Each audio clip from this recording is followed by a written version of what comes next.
Let's just dive right into what is arguably the most fiercely debated topic in tech today.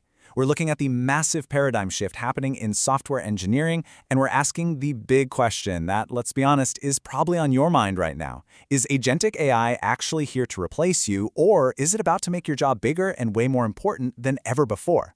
Let's get into this explainer and find out. So, there is this undeniable, very visible unease among software engineers lately. You know the feeling. You've probably heard the anxious chatter in the break room or on Slack. You've got university students terrified their degrees are basically obsolete before they even graduate, right alongside seasoned veterans watching AI tools spit out entire blocks of complex code in literally seconds.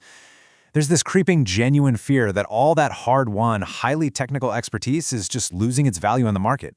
And it is so easy to get swallowed up by that narrative, isn't it? That whole doom and gloom idea that the field itself is fundamentally dying. But, hold on.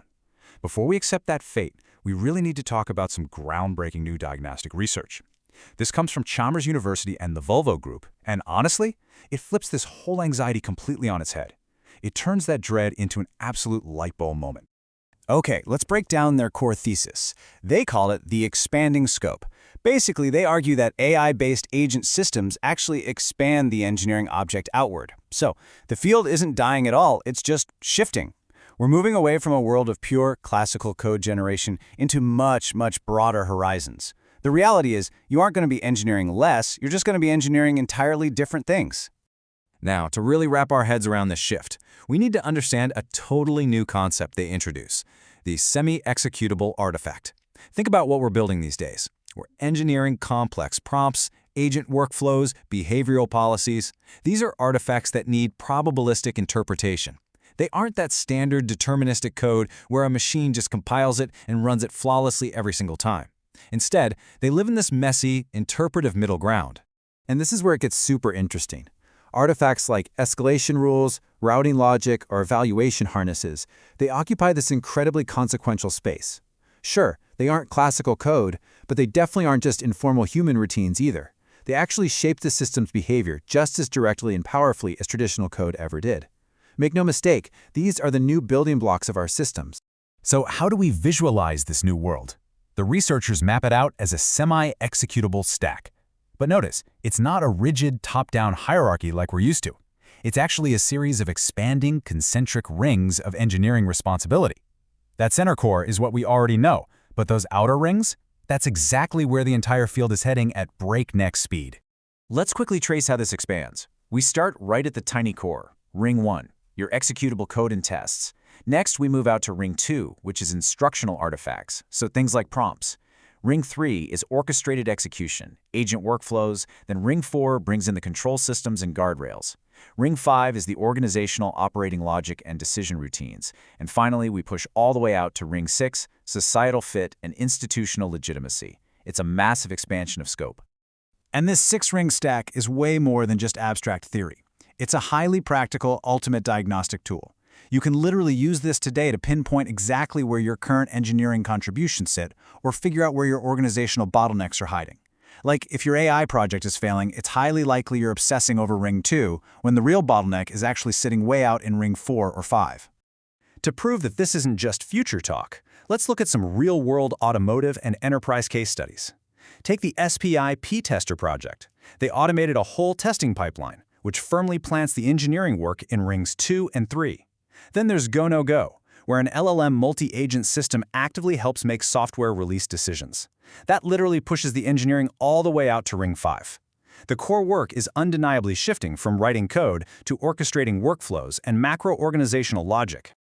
Okay, but let's pause for a second because as this scope expands, people naturally raise some huge, totally valid objections. I'm sure you're thinking, wait, AI breaks? It hallucinates? What about all the tech debt and massive organizational friction? And you're right, these are completely legitimate fears. We can't just slap a band-aid of techno-optimism over them and pretend everything is fine. But here is the critical pivot. Instead of letting those fears shrink our field, we have to reframe them as direct engineering targets. For example, AI unreliability isn't a reason to abandon ship. It actually means that building evaluation harnesses, complex monitoring dashboards, and rigorous oversight loops, that is our new core engineering focus. Reliability itself is now the engineering challenge. Think about the sheer scale of this for a moment. Because natural language lets so many more non-experts build software-like things, the raw amount of generated output is going to absolutely explode. And because of that, the demand for incredibly strict maintenance discipline, traceability, and rock-solid architecture is skyrocketing. When anyone can build, we desperately need expert engineers to maintain order and structure so it doesn't all collapse. And what about when organizational habits drag their feet and slow down AI adoption? Well, we have to realize that transition design, role adaptation, and building playbooks, those aren't just optional HR tasks anymore. They are critical engineering challenges. Figuring out how an organization actually adopts these tools safely and effectively has become a fundamental part of the system design itself. And it goes even further. We have external constraints like the EU AI Act, proving that managing power dynamics, accountability, and legal integration directly shapes the technical architectures we can actually deploy. Governance isn't just some annoying compliance checklist you tack onto the end of a project anymore. It literally dictates your technical engineering choices from day one. So what's the ultimate takeaway here? Well, as low-level coding becomes increasingly automated, the true center of gravity for software engineering is moving outward, fast. It's shifting toward things that are actually scarce: high-level human judgment, complex sense-making, and macro-system architecture. Sure, the machine types the code, but you're designing the logic of the entire organization. To actually thrive in this new landscape, the researchers proposed this fantastic heuristic called preserve versus purify.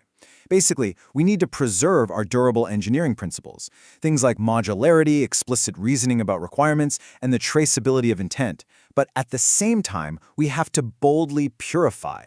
We need to completely throw away legacy processes that only exist because human coding used to be slow and communication used to be a bottleneck.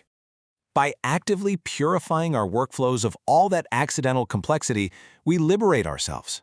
We free up the bandwidth to apply real, robust software engineering discipline to this entire new spectrum of semi-executable artifacts. We get to stop acting like human compilers, and we finally get to step up and act like true system architects. So, I want to leave you with this final, highly provocative thought as you look at your own career in this rapidly expanding world.